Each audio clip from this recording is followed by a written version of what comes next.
Good evening and welcome to Rivalz Race Chat. He is messing with us. Spencer is Yeah. playing around with our screens. Do you see black, Adam? What do you see? I have been looking. Oh, yeah, that's solid black. The thing is, so we've been on for Hello? 10 Is this minutes now on? because we never see the screen. We never see the show the way it looks on the show until the show starts. So Clint and I just came on 5 minutes ago and we're seeing this screen that you're looking at right now. So we just assumed that everything we said and did was being recorded. And on behalf of myself, it's been a pleasure talking to you for these 25 years. And now we're out. Oh, cool. Um, so Spencer is he's got all these new technical things going on. Are you confused now too, Adam?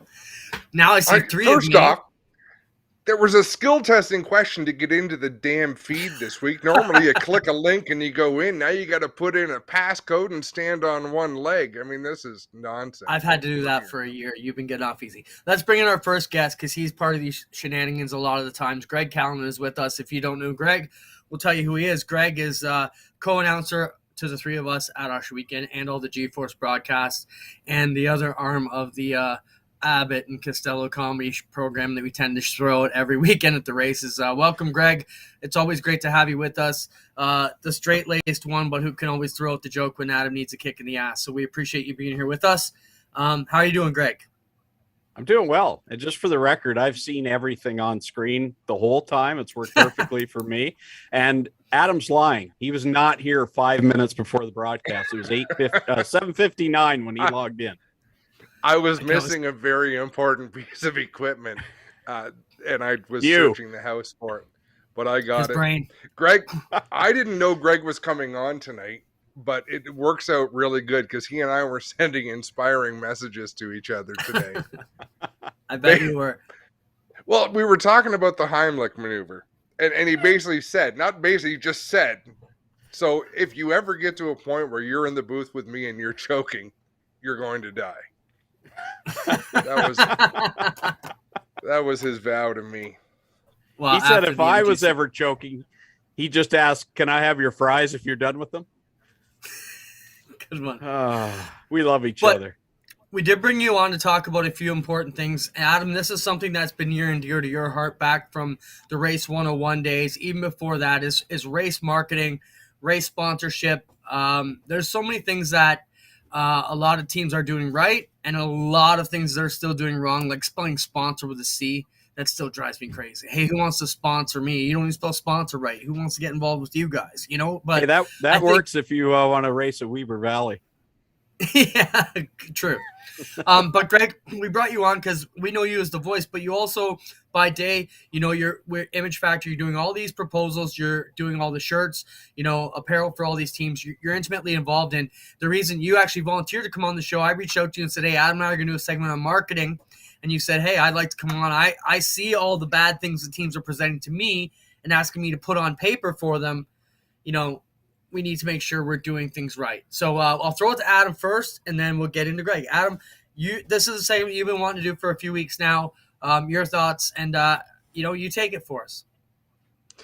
You know, the most important thing to remember, we teach a lot of things and we talk about a lot of things that are cute. I prefer saying motorsports marketing to sponsorship because sponsorship to me implies you're giving something to somebody and there's no return on that investment. You don't want to look at things that way. You're offering an opportunity. You are selling an opportunity. So always pitch it that way. So in brief, and we'll let Greg get into what he's got to get into, but sit there and think about it. You're not selling yourself. It's not about how many races you've won or how long you've raced. Your statistics, they're cute. It's about what you can do for the business you're trying to pitch to. So I'll leave it at that, Greg. What's your yeah, and that's exactly probably the biggest mistake I see is people make it all about themselves. And I have this value. My quarter panel is worth this much money. Well, that's not the case. The case is you're trying to reach out to a company and explain to them how you can bring them value, how you can connect their products with the people that are cheering you on in the grandstands. It's really got to be a relationship where you're working more than just on the track. You can't just, like you just said, Adam, this is the one thing that drives me nuts is I'll get a list of statistics that they want in their proposal, and it's got, well, I finished third in points back in 2009 and so on and so forth. Those things are okay, and you can put them kind of as an aside, but those results aren't what are going to get you a sponsorship. It's how can I connect your brand, your product with those people sitting in the race seats in the stands, and that's not necessarily going to come by results. Now, obviously, companies want to be associated with winning drivers and successful drivers and people that get talked about. But at the same time, I've seen plenty of drivers that maybe aren't front runners, but boy, they know how to connect their sponsors with the race fans. And that's what it's all about. You have to give a return on that investment. Otherwise, it's not going to be a lifelong partnership. Someone like Gary Elliott's a good example of that with Quaker State. He's been with them for, well, forever, it seems. But Gary does an excellent job in how he gets people in front of that Quaker State brand. Well, let's talk about Gary Elliott. Great example. There's someone who does more car shows. When I say car show, he puts his car on display more times than any other driver in Canada, probably. Yeah. In his career, I can promise you he has displayed his car more because. So here's something. If you want to take notes, if you want to take away something that's of value, your race car is far more valuable to a potential marketing partner at their place of business than it is at the racetrack. So I think the most important part of a marketing proposal is the cover letter that goes with it.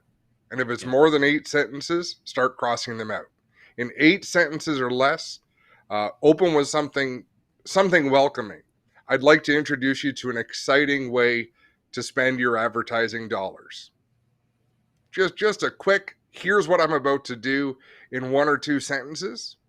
And what you're about to do is hopefully impress someone to want to share their advertising dollars with you. And I think that's where it has to start.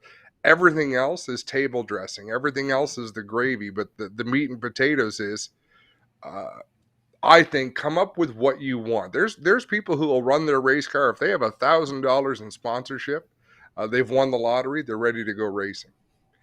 There's other people that without $50,000, they're not going to the racetrack. That's what they sell for. And Greg, you being the one that puts these packages together, you've probably seen a bigger variety of dollar values than most people in the sport. Yeah, and the people going after the big dollars, they know what it's about. They know what they're trying to do and how to connect those fans and with those fans. And and as we talk about this, I did want to make the point though. There are 3 different types of sponsors out there, and it all depends on who you're aiming for. Obviously, there's the friends and family that are just there to support you. And you know what? There's nothing wrong with that. That's fantastic.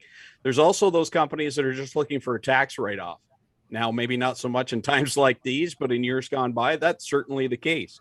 But the third one is obviously the hardest one to get, and that's the one we're talking about right now, is that marketing partner. And I like exactly what you said. It's a marketing deal. It's not a sponsorship deal. It's working together with someone and not saying, hey, you need to be on my car. You need to be with me because of who I am.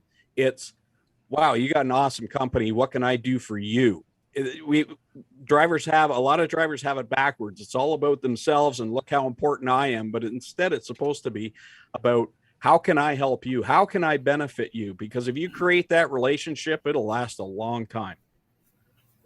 Yeah. At the last, sorry, Clint, go ahead. No, I was just going to jump in with a couple things. Timing is also a big thing with that. I see so many people putting proposals together in February to go after Lucas Oil or companies like Pinty. I mean, their budgets are done in November. If you haven't pitched already for next year, you're already too late and probably have missed their deadlines for the major companies. So you got to start early, plan early, get your stuff going, not during the rush of when it is. And there's so many other ways too. Like, the other thing I want to talk about is, like you mentioned, different levels of sponsorship. Don't just walk in and ask them for $3,000. Let's say if you're a mini stock team, figure out what you need in your year to make it work. Okay, we need $1,000 in pit passes. So you go to somebody and you say, hey, would you like to maybe buy the pit passes for the team this year? These are ways you can also And I'm basically talking now for the smaller budget teams who maybe don't have the pizzazz or, the crew shirts. These are still ways you can get out there. You say, hey, do you want to help me? Our pit passes for me and my 3 crew guys are this. Or, gas for the hauler to get to the races every week is $40. Do you want to cover that? Do you want to cover, food? If you're a food place, hey, give us food every time we go to the races. These are easy things that small businesses will jump at hands down to build great relationships.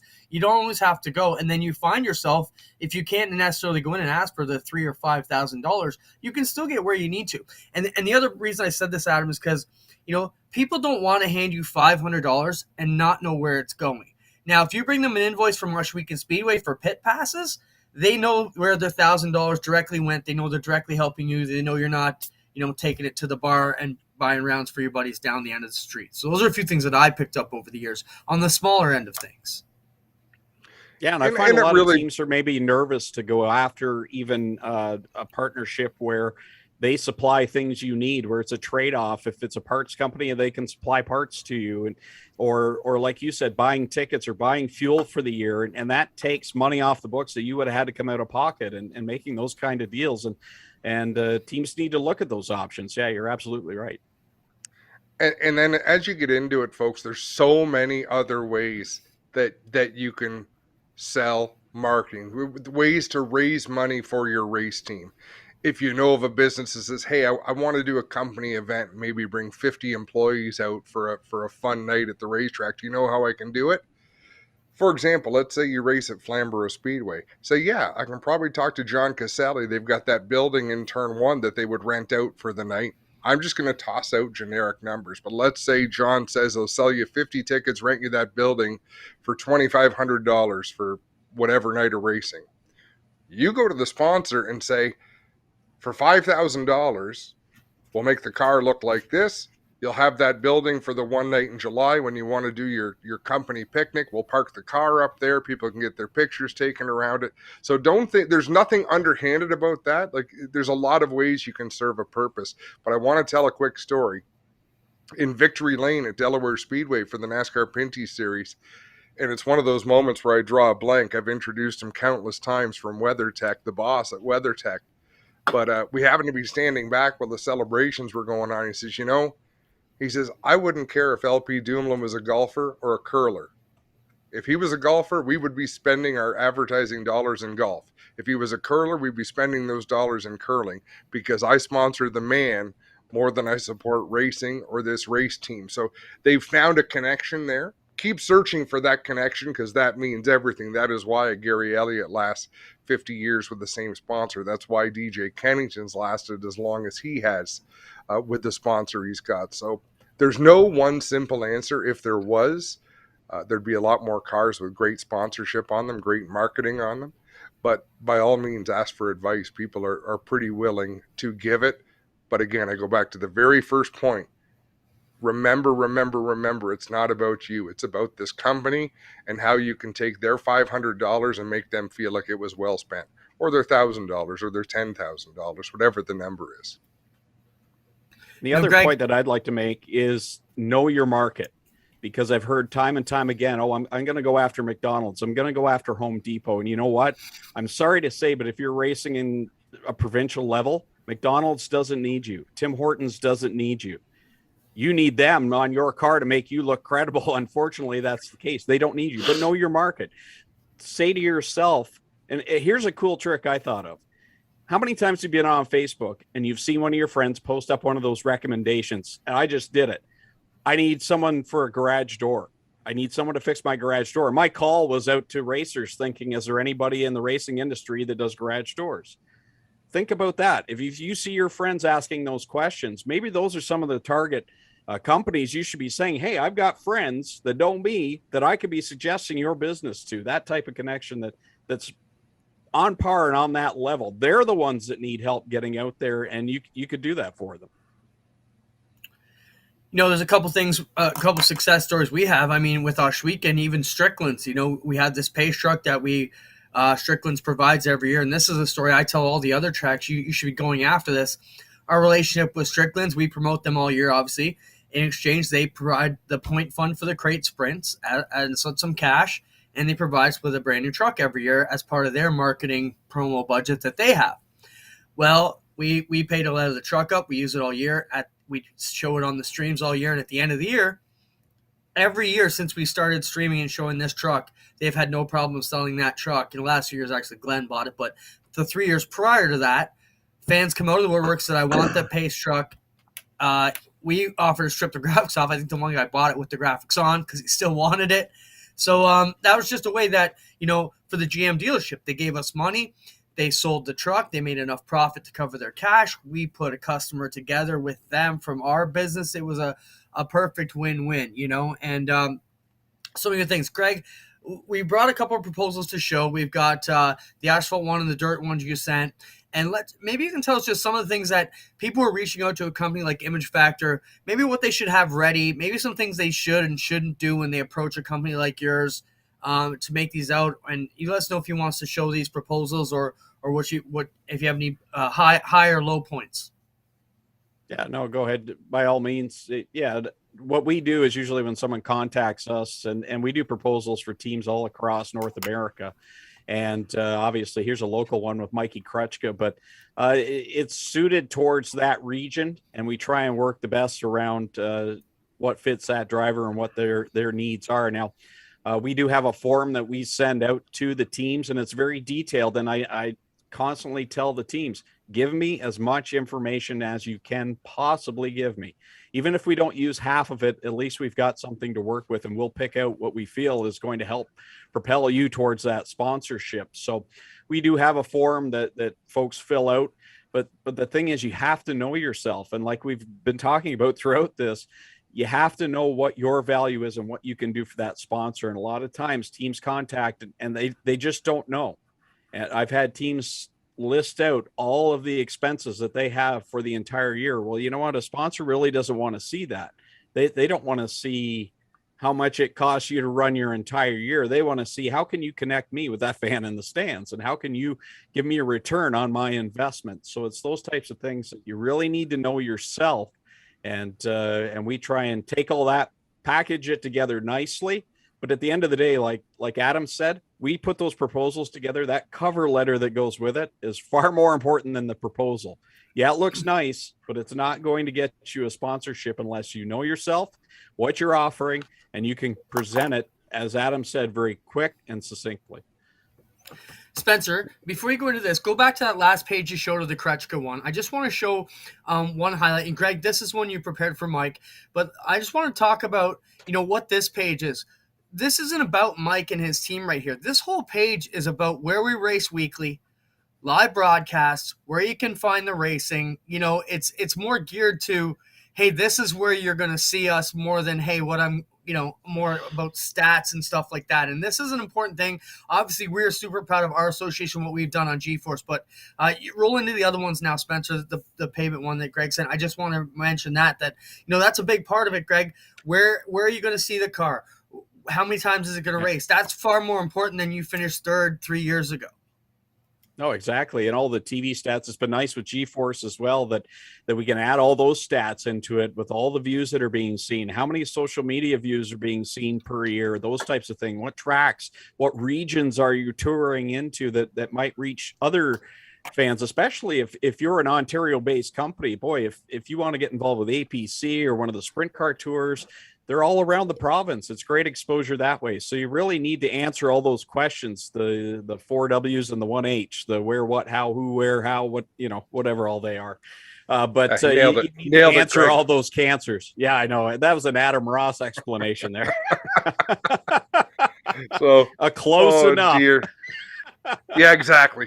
They get the idea. What you want to do is create that conversation. I had something I wanted to close on when it came to sponsorships, and shoot, I can't remember it now. But get your foot in the door. That's what you're there for. Get that foot in the door. Start a conversation, because no matter which direction someone goes in, you find them an answer to their question. It's what's in it for them, not you. You know what's in it for you. You want money. Well, at least it gets the track. Anything else we need to add, Greg? If teams want to get in touch with you guys are booking into December already, correct? Yeah, we're pretty jammed right now, as you can imagine, and especially with proposals. Just finished one up today for a young mini sprint driver down in Florida. So we're just ripping through as much as we can. But yeah, we're booking into December right now and into the new year as well. So teams that want proposals, they can go to imagefactormedia.com and we'll get you booked into the queue and do the best we can to help you find those sponsors. We've had a lot of drivers have great success with them over the past. The last thing I wanted to add, and Marty Hurd is following along. Lots of people are following along, and they're great examples because I'm pretty sure Bailey Hurd's going to go out and race next year, no matter what happens. It's like that old expression: dress for the job you want, like dress for success. Same with racing. Act the way you're going to act when you have a good partnership on your race car. So the social media updates, the things that you do, how you carry yourself. There's race car drivers, and I'm going to pick on one of them right now, Sean McGlynn. Sean McGlynn always presents himself so well. He embraces being a race car driver, waves to the crowd, walks through the crowd when he can. Joey McComb was always a really good one, really understands the crowd. But whether you have a sponsor, a marketing partner or not, conduct yourself the way you would if you were fully backed. Stay consistent, do all the little things that you should be doing, and things will come together for you. Well said. Greg, always a pleasure, man. It's been an awesome summer these last 2 years, although we haven't really been able to get it on at our weekend. It's been awesome to be out on the road. I mean, if we could put together a highlight reel of some of the best comedy and jokes we've had, man, you guys just entertain the fans. I know we pick on each other, but we all do you miss us yet? With every shot so far. Yes, I knew that's where I was going to go. I love that one. Great job, Greg. Man. Clinton, your quote was almost bang on. You said this summer, the last 2 years, like this past summer was the best 2 years I ever spent with you guys. That's how It long was it only felt 8 with you, weeks, buddy. but it felt like longer. Went on a long time. But we did see a lot of great tracks, a lot of great racing, and hung with some great people. So, Greg, thanks for being with us. As always, you can go to imagefactor.shop to get your G-Force apparel as well. And Greg does a fantastic job with that and everything else. So check it out. Greg, thanks for being with us here tonight. Thanks, guys. We'll see you next summer. It's see you next Tuesday around here, Greg. I love that guy. I know. He loves us too. He just won't admit it. That was a pretty good discussion. He's shaking his head no. Shut him off so we don't have to look at him anymore. I think Spencer. it was. The main thing is there's no magic potion. There's people at the races who will come up and reach into their pocket and hand people $500. Say, hey, I want to buy you a couple of tires next week. We've heard it happen. The Morneau has had it happen at Delaware Speedway. That's turning into a pretty good situation for them. Good things happen. Just hang in there and present yourself well, conduct yourself well. Brian's auctions, racing auction coming up. The new tentative dates, it's just been swapped out. It's going to be January 22nd to January 25th. So excited about that. We've already got some big pieces getting in there to go off. I'm trying to think the right words to say. So some big, we got a couple big items already ready to come in. So we're excited about that. We'll reveal them next week. Spencer, show it. There's a letter that you'll see going around here in the next couple weeks if you're in the racing business from the folks at Brian's and probably Adam and myself too. It'll be the Brian's Tire. It's an invitation letter. So if you've got parts and pieces out there, watch for this in your email to be coming down the pipe. It explains everything you'll need to do to get in on it. And we're proud to be partnered with Brian's Auction Services through G-Force here for this inaugural racing auction. And here's a great example of Greg Callan and Image Factor at work. We worked on this letter with Joel Lillicrop and his team over at Brian's Auction. Got the verbiage the way I think it looked pretty good, Clinton. And then you and I both realized, hey, this is not our wheelhouse. Joel Lillicrop, fantastic young man, not his wheelhouse. Look, give it to Greg Callan for a day and he'll send it back with something that you'd be happy to set on someone's desk and be proud of. And that's just, same thing. Conduct yourself to the level where you want to be, not necessarily where you are. And we want this auction to be top shelf right away. We're not there yet, but we're going to be. Really excited. The people we've talked to, the initial response has been really, really positive. Yeah, Brian's is a leader in the auction industry as a top remarketer and seller of quality products for over 50 years. This is their only ever their first motorsports auction, so we're happy to be part of that. Bids will open, and we'll get rolling on that. It'll be at the Brian's Porcelain's location in Pushlinch. What am I talking about? Some of the items looking to be auctioned off: trailers, turnkey race cars, new rims and tires, brake systems, engines, transmissions, complete racewear packages, anything else you can imagine. If it's racing related, they probably will take it in. Just contact Joel Lillycrop. Wow, my teeth are killing me today. Joel Lillycrop and Spencer. Throw his info up on the screen, and we'll let them know where we can get in touch with that. So we are going to keep pumping this out. Contact Joel at Brian's Farm, Brian with a Y, briansfarm.com, Joel at Brian's Farm. Make sure you check that out. Contact Joel and get in touch if you've got anything you think might be ready to go. Adam, I spoke to 3 more vendors today that are interested, so excited to get our meeting going tomorrow afternoon with the Lillycrops up at Brian's auction. The main thing to know, folks, is it's going to be quality stuff, high quality stuff. Definitely. Moving on from that, KOTAST payouts that they started to get paid out. Adam, just want to take a quick look at some of the numbers and want to thank everybody at Pinty's and all our other great supporters who got into this. Pinty's covered the point fund for us, so that was great. Look at these numbers. Show the chart I sent there, Spencer. And I want your opinion on them. I talked to some veteran racers. So the KOT and the ASC, as you can see, make the same amount. Jordan paid $5,000 for the win. Same thing with Jacob Dykstra for the championship. Jamie Turner and Dale Curran back in 10th place, each with $1,000. Some seriously good payouts there for a 13 to 14 race series. I'm proud of that number, $38,400, Adam, in a COVID summer. Your thoughts on that first, and then I want to ask you one more thing. I think it's impressive. I think it's really impressive. There's no other way to look at it. These are that's a better points fund than most racetracks run for, than most series run for. So no, I think that was well done, Clinton, and it was a hell of a summer. Next question. Yeah, it was. Both series making the same amount. This is something I've taken a bit of flack on both sides for. They say that a 360 team is more expensive to run. The engines cost more. How would you pay them identical payouts for the year? So here's the trouble, okay? And I want you to hear this, and then you can react to this the way you want. If you ran that whole schedule with 360s and crates and offered $0 in points money, how many cars would you have lost per race? A lot. None. They would all show up because they all want to race. They're not there for the points fund. So on one hand, it doesn't matter. I don't think you would have lost many at all. They want the recognition, the notoriety. They want to go out and play. So you can say, yeah, my 360 is worth more than my crate, so the points fund should be greater than that points fund. If you came out next year and you tripled the points fund, Clinton, how many more cars are we going to get out? Not many. There aren't any more to come out. Right? So that's where I totally understand those arguments from a driver or a team owner trying to make sense of something that doesn't make sense. So I think it was Les Mawson that said Tony Spiteri has left Pinty's.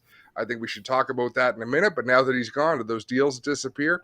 Let's say everything did disappear. That points fund is gone. But you still want to hold those races next year, and the promoters are still willing to pay the purse for the events as they happen.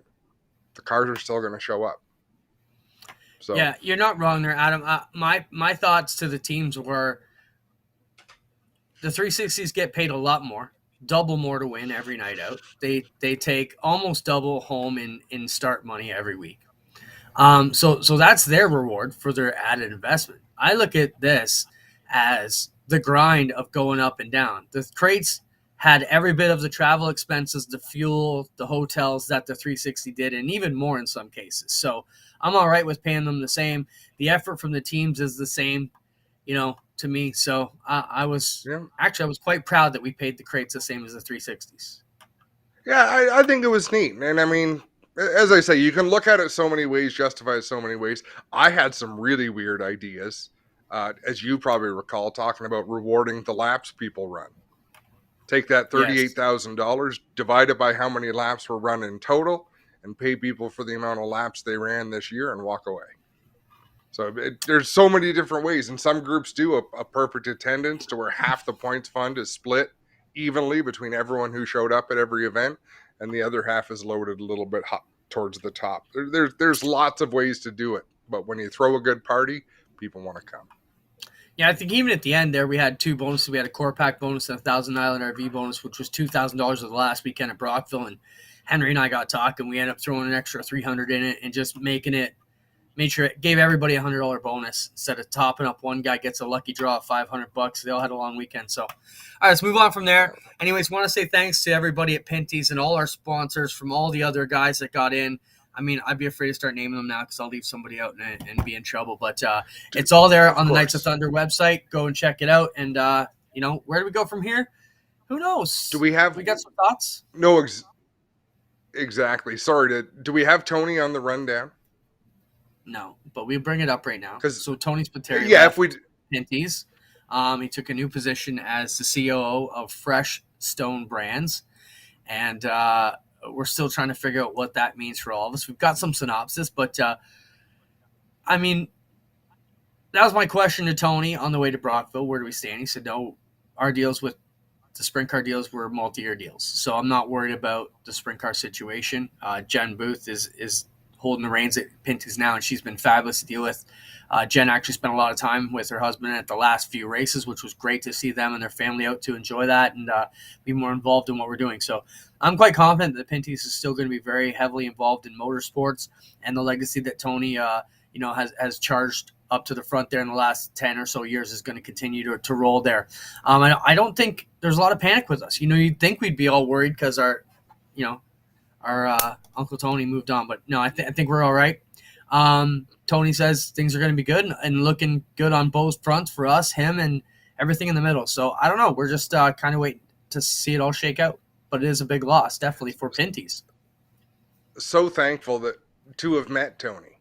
So thankful to know him. And I can remember the first time, I think it was the Motorsport Oval, which was not the nicest place in the world. And he was so flamboyant then. And to see how far his investment came and he was able to justify to people at a huge, huge corporation that the money he is spending is money well spent.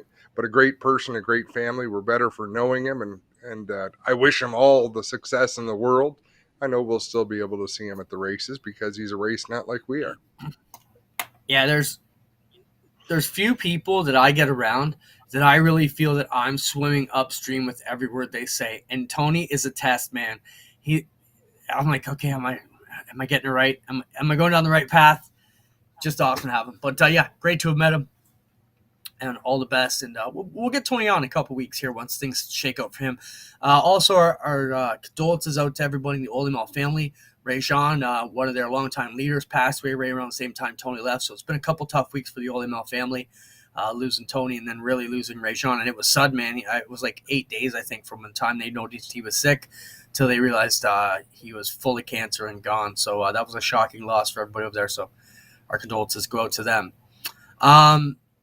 Maybe we should jump into the Parker Price Miller thing as we just go to Ray Jean. Hopefully, Parker has a better deal than that. But Parker Price Miller came out this week, Adam, that this young up-and-comer, only 23 years old, I think, is going to have a bit of a tough road ahead of him. Said, last year they came out, he realized he was having some pain in his ankle, went on, and now he realized he's got some serious situations. Throw up the picture there, Spencer, if you've got it.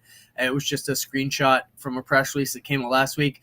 Parker Price Miller obviously has a lot of connection here with the Hills Racing and Osh Weekend, Canadian Nationals winner. Kind of one of the guys out on the national scene. And I think we're lucky, Adam, to be able to kind of claim some of these big league guys as kind of Osh Weekend guys. You know what I mean? Like, a guy like Parker Price Miller, we see him out there on the big stage at the Outlaws and thinking, well, he's a guy who kicked around here, Oh, for sure. That's super exciting. Even to look at someone like Kyle Larson and say, wow, we had him at Ushweek and what an amazing racer he is, and be able to follow all the wins he's had in the Cup Series this year. But as you say, to watch young talent come through, veteran talent come back, we're pretty blessed where we are to see some great racing.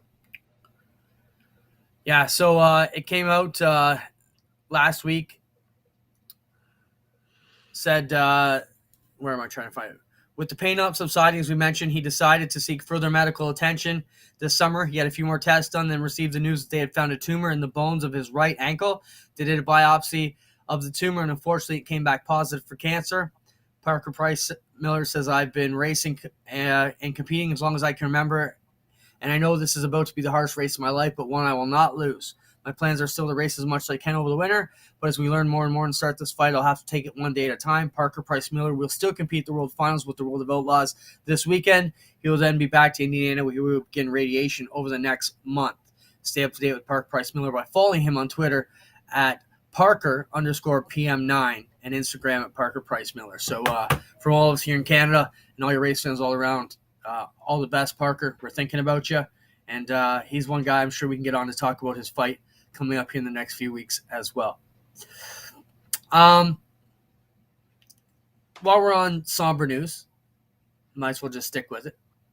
This takes us to our Burger Barn video of the week. Adam, some of our brothers from the States, Brad and Steve Ovens and their dad Stu. Stu's under the weather, struggling a bit in hospital, and we want to send our thoughts out to them. I mean, Steven has always been awesome, as has been Brad. They produced all of our iRacing stuff the last 2 to 3 seasons. Been great guys to work with. Some of our biggest, I would say that one, Steven and Brad would probably be our first choice to produce or announce any iRacing stuff we're going to do. Right? Yep. I got to meet Stu at Daytona a couple years ago when we were actually leaving the torrential rain, and I happened to bump into them as we were crossing over the river to get back to the parking lot. But, Stu isn't doing too well right now, so our hearts and thoughts go out to the Ovens brothers. For American fans, obviously a big part of the Land of Legends family. And I thought this was cool. Clint Boyer reached out and sent up a video to try and raise the spirits of the Oven. So we're thinking about you, and it's good to see Clint Boyer was too. This is our Burger Barn video of the week.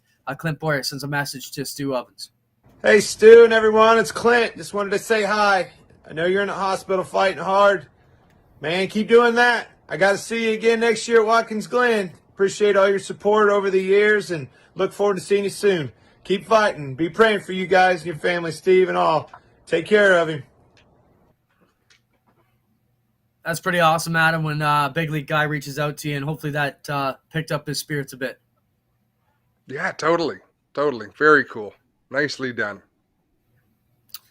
All right, from there, let's move on. Surface out of Oswego. This picture surfaced, Adam, this week. Wow. And this was, I think, what the fear that all the pavement fans had at Oswego. All the Oswego pavement purists thought the dirt would wreck the surface, and now we see damage. What your thoughts on that? Well, in fairness, what did it look like before? Yeah, right? You're so after a serious amount of rain, I'm not obviously that the equipment on the track, the work that's been done on the track, this is nothing new. We've seen it for a long time, but that's a speedway surface that is well worn. Nothing you want to see. Like, you don't want to see anything that could create a rift between speedway ownership and Super Dirt Week, because despite how things went this year, I still think it's the place for that event, and I still think there's great potential for the track to be amazing year in and year out. Yeah, I think maybe this is a blessing for Oswego fans. The surface needed to be done. Maybe dirt comes to play now. They work out a deal. Everybody's happy. Oswego gets a new surface, and it works out all around. So, hopefully it works out for them. Just, we were all surprised when we saw that picture. Like, oof, that's not good. What am I forgetting? Okay, let's jump into Flamboro's monster crowd, Adam. Monster trucks taking over Flamborough last weekend. What a crowd. When have you seen a crowd like this at Flamborough before? Show the video, Spencer. It's been a long time. So happy for John and Frank and the Casale family. They packed a lot of people in there. And I often remind folks when they look at images of the grandstands or crowd shots, those are enormous grandstands. They are huge. Like, and to have them that full of 5 rows. Mm-hmm. No, so that good was for awesome. John, good for Frank. the positive energy that Gary Colling has brought in there, Doug Leonard, the team that they've assembled, they should be really proud of what they've done. Now, Adam, we see these events come in, Eve of Destruction, monster trucks. The crowds are just massive. How do we convert some of them to come to our events? That's a great question. The question that I sometimes ask is, why do race promoters still promote races? That's not a bad question either. Thank goodness most race promoters are in it because they love racing, because you see something like that and it should be eye-opening to say, hey, we better not be too off the wall, too arrogant to think that this playground's always going to be here for us, because there are other uses for all of these properties that probably could bring in more revenue. But you're exactly right, Clint. The best thing they probably could have done that day was had a match race. This is something that doesn't get done enough. Remember the movie Bagger Vance with Will Smith? Like that. So that was a made event to have 4 golfers go out there together. All that was for was to schmooze and sell tickets. And I'll take it to another level for you. So drag racing, right? So we went to work I went to do that Rev TV show. It was, what was it? The Nitro Nationals at Toronto Motorsports Park a couple seasons ago. I could not believe the stacks of people there, right? And so I'm new to drag racing. I'm just there to interview winners and make a bit of intros. And I didn't have to know all the technical end of it. Literally my very first big league drag race. And I could not believe the crowds. Then I realized, wait a minute now. They only have 4 cars in every class, and they race against each other. Then they swap partners. They race each other. The 2 winners go on. That's your show. All these people paid to see a match race. Did not even a whole class of 16 cars with eliminations to get down to one night. And that got me thinking, like, who could we bring in on the oval track side? Who could we put in cars that would sell it? Like back in the day. Why put them in cars? Why do you have to put 2 people in? Put them in a pool of Jello if that's what people will pay to see. That's what I mean. So you get these monster trucks, you get these match races, which Connie Coletta and Shirley Muldowney made their fortunes doing. So you have these monster trucks. That's when you bring out about 4 or 5 enduro cars or hobby cars. Probably enduro cars would be best. So here, guys, here's a couple hundred so bucks a piece. You're missing the point, though. No, I'm not. Go ahead, I'll let you finish, and I'll tell you why you're wrong. You've brought out 6,000 people to watch monster trucks. You want to promote what you do every Saturday, so you bring out, like I say, 6 enduro cars. Hopefully they look decent. Say whoever flips their car first is getting $1,000. You guys go out there and put on a show, make it exciting. I don't care if you have to crash each other. If you cross the line 3 wide, 4 wide, we've got to sell what we do on a Saturday night to this here crowd. It would be totally staged, not fake, because they're actually out there doing it, but you stage that excitement so people are guaranteed to feel it. Hey, I want to check this out on a Saturday night. Here's why you're wrong. You got the intent, but by using enduro cars, you've missed the boat. Okay, so these fans, you need to show off these badass late models that these guys are driving. You need to get them out there, and you're right. You pay them all to come out, put on a show, run 10 hard laps, don't wreck each other, and let's show these fans what we do on a Saturday. By getting enduro cars, you're just doing the bait and switch. Now a fan's saying, okay, I'll come back to see Jared Fitzpatrick go against, Blair Wickett and watch them wreck because we've seen it there. And then they get here and they see these beautiful polished late models, and they're racing clean. They don't look anything like they thought they were getting. It's false advertising. I think we could do it better by showing off a dash of what we really do to these crowds. You're right there. You're absolutely wrong, because nobody cares. If they cared, they would be there to see what you do. You have to lure them in. You have to suck them in. People don't come in that number to watch legitimate car racing. So put on a show for them. Make it a complete farce. Make it Keystone Cops. That's when you put on the entertainment. That's why I think Ohsweken Speedway on a Friday night should be 3 legitimate classes of racing and 1 hardcore entertainment event every Friday night, whether it's someone jumping off a 100-foot ladder into a tiny pool of water, doesn't matter. bring the people, still have enough racing to call yourself a racetrack. I love racing. It's what I grew up on, but you're still thinking of it in an old school promoter way. I want to show the pure sport and people will love it because it's excellent. No, they won't. They want to see cars get smashed.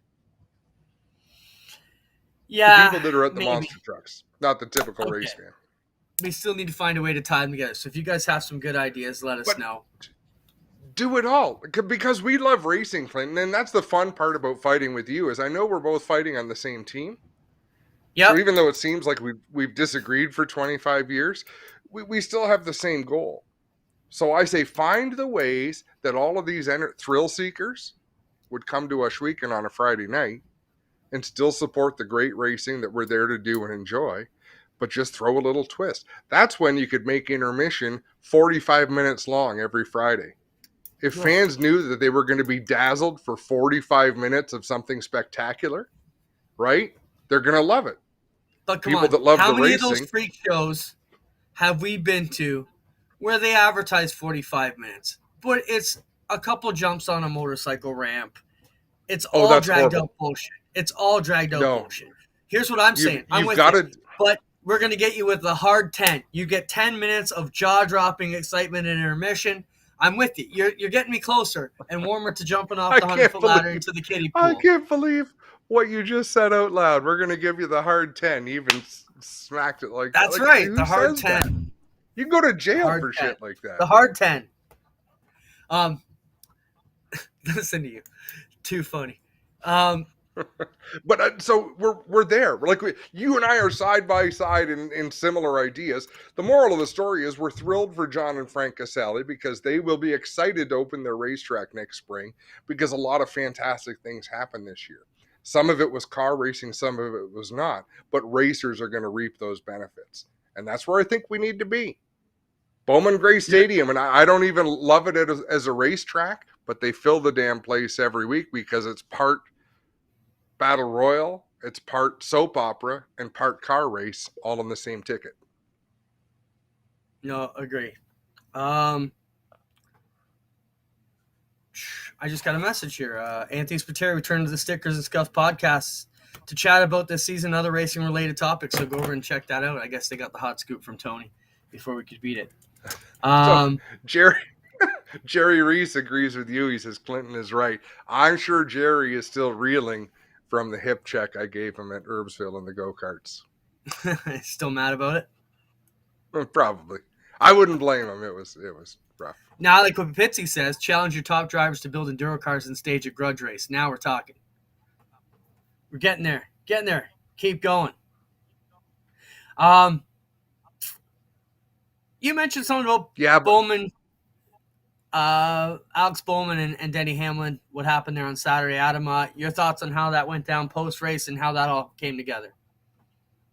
I love it because it made me venomous in anger and rage towards Denny Hamlin. And then as I continue to get mad and say, come on, Bowman, stand up for yourself. Man up here and do something spectacular. So Rob Pitts, keep on going in the chat. I think you're absolutely right. You're on the right track. I loved the fact that I could despise Denny Hamlin because I'm not a big Denny Hamlin fan, but I respect the fact that the sport needs villains. And I think Kyle Busch and Denny Hamlin wear those hats very, very well because they've got tons of talent and even more attitude. I was only disappointed that I think Alex Bowman did everything absolutely right. And it bothered me that he had to do things absolutely right. He couldn't get out and throw a fit. He couldn't do a burnout against the nose of Denny Hamlin's car, although the quick donut he did around Hamlin was kind of cool.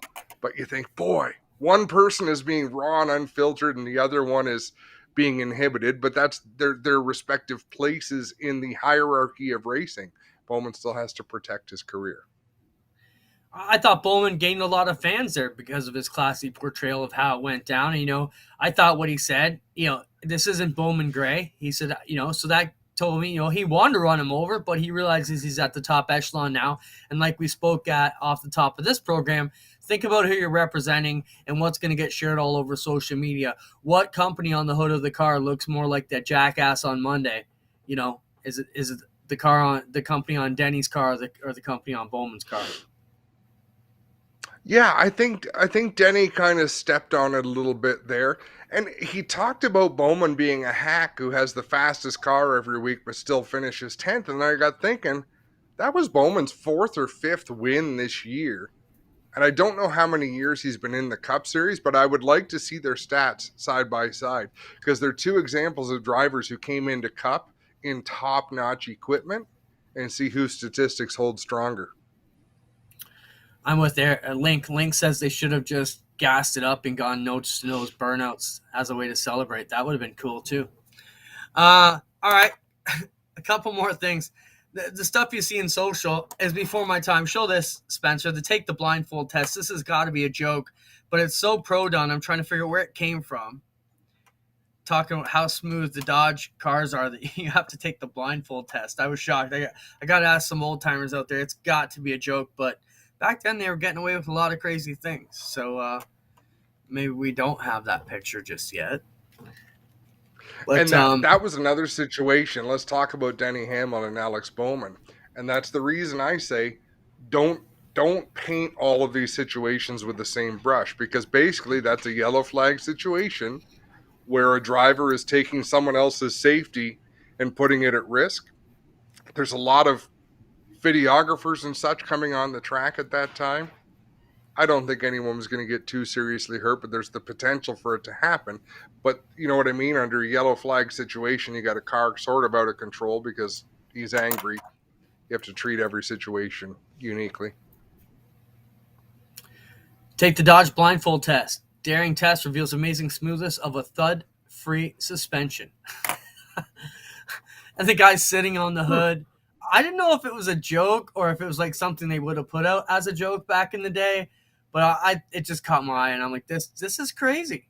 And I've seen some crazy car ads, but this one has got to be a total clown show. So it happens again and again. Can't drive without running over something. Rocks, bottles, dogs, cats, tricycles, kids. Eventually you'll run over them all. That's why Dodge has introduced the new thud-free suspension on the 52 Coronet. Rutted roads, curbs, armadillos, go-karts, bikes, and concrete, you'll never feel any of them as they slide under your car. I want to buy that Dodge. Yeah. Look out, trick-or-treaters. We're coming down. Maybe that's why it is called Dodge. And the guy sitting on the hood is the capper of it all. World Finals this week. Want to wish a good luck to all of our friends, officials, and family that are going to be down there. I know a lot of people will be flying down, making their way down, racing down if you can. So good luck to everybody down there. Tried to get Dean Reynolds on. He retired from the ESS to take on more of a role with the Super Dirt Series and Dirt Car. So we're hoping to get Dean on, but he was stuck at the track tonight. So we'll get Dean on next week to talk about it.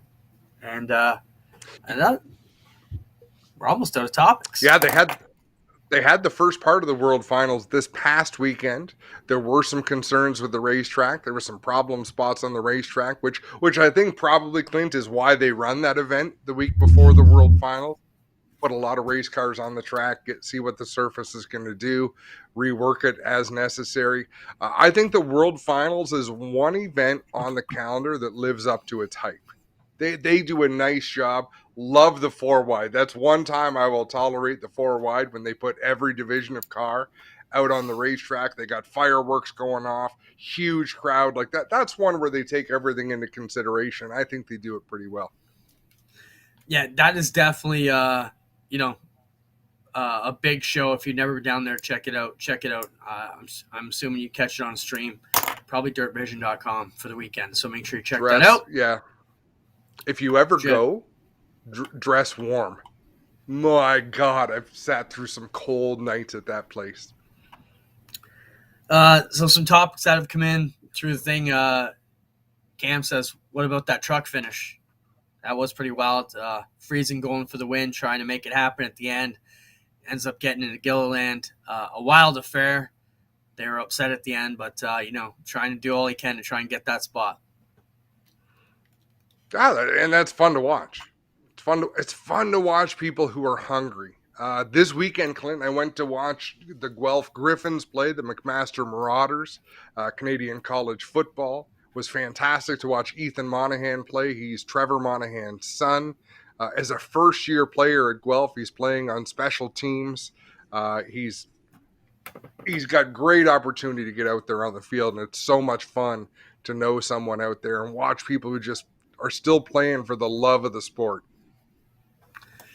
Agreed. It's always better when you know someone and you can be involved and kind of immersed in what's going on and pay attention a little bit more. Same thing at the track, right? Anything else you want to talk about? Anything else we need to get over? We're just going to call it early tonight. Get off the air 4 minutes early. You get an ice cream in before you got to go to your next engagement. No, I'm gonna put my feet up. I was watching The Voice before we came on, and that's what made me late. I had to run and grab some equipment that I thought I had handy, but I am a sucker for reality singing shows. Don't have a whole lot more to offer. I'm not yet to the point. Oh yeah, we shared some photos of Delaware Speedway, the first coat of asphalt being laid down. Do we have those pictures, Spencer? Yeah, I meant to go into that's where we were going to segue after Oswego and forgot it. Talking about new surface coming down. They've continued to put the work in at Delaware. I'm super pumped to get back. It was a fast place as it is.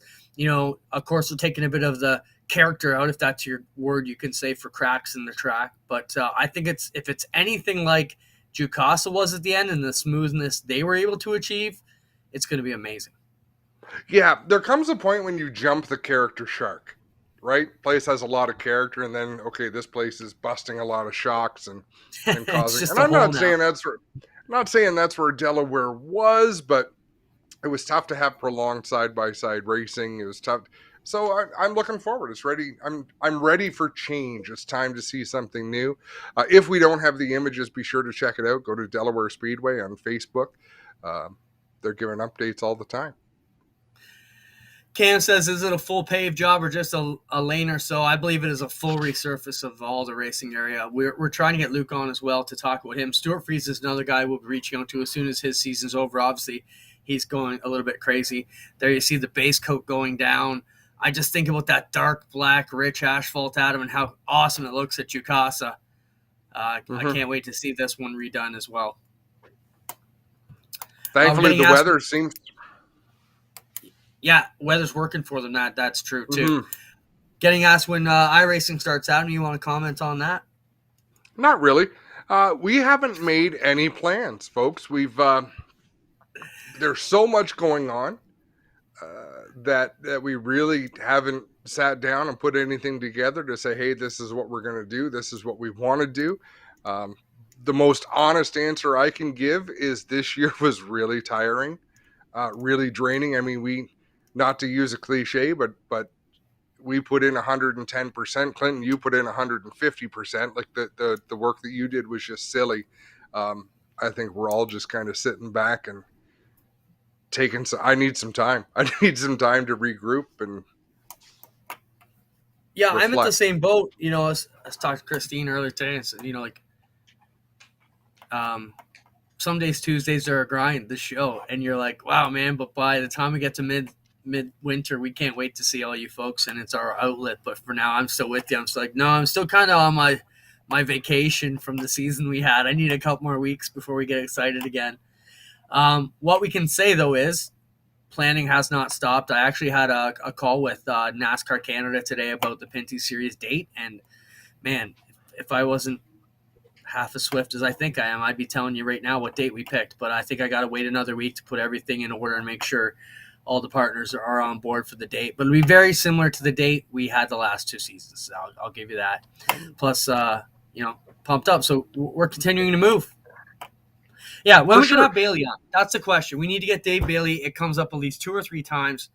Bailey don't like to talk to us. He don't want to talk at all. He's so quiet and subdued. We've always worked under the assumption that Dave doesn't want to do interviews because that's sort of the part he plays at Banquet. But I don't know if that's true or not because he's so good. Like his answers are excellent. I enjoy interviews with Dave Bailey as much as I enjoy interviews with anybody in racing.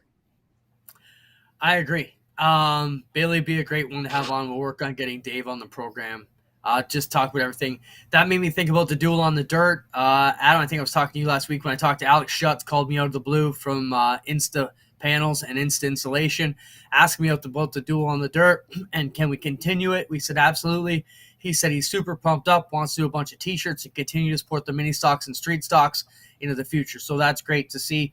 Great to have Alex jumping back on board. And it's awesome when the marketing partners come to us out of the blue and say, hey, can we do it again next year? Because we love spending our money. So that's a great thing. It is so. Now It's we're 9 not p.m. ending early anymore. It's been a fun time. It's been a great hour. I'm going back to The Voice. That was a lot of fun. Isn't it over now? The Voice or the show? No, Yeah, the show's The over. Voice. I'm done. Oh. No, right. The Voice isn't over. I got PVR for that. I could watch it indefinitely. All right. Thanks, Spencer, for everything you do. Hey, you know what? Spencer's had a layoff from us. We neither of us have been bugging him for days. He must think we don't like him anymore. We haven't asked him for nothing since last Tuesday. Mindwell session. Wonderful. Yeah, tell us about your Mindwell session now before we go. November 14th, it'll be the first live in-person Mindwell session in nearly 2 years. It's going to be in River House in Caledonia. Come on out. Obviously, it's free. Just a beautiful spot. We're going to hang out. We're going to chat. We're going to have a walk down by the river and look at the scenery. And then we're going to chat about mental health. Emerson Edwards is going to join me. I am really, really, really excited to get back to doing Mindwell sessions live and in person, Clint. Is Twitch going to show us the van he lives in down by the river? He should. All right. I'm getting out of here. See you guys later. Have a good week. We appreciate you hanging out with us, and we look forward to being with you every Tuesday. See you later. Adios.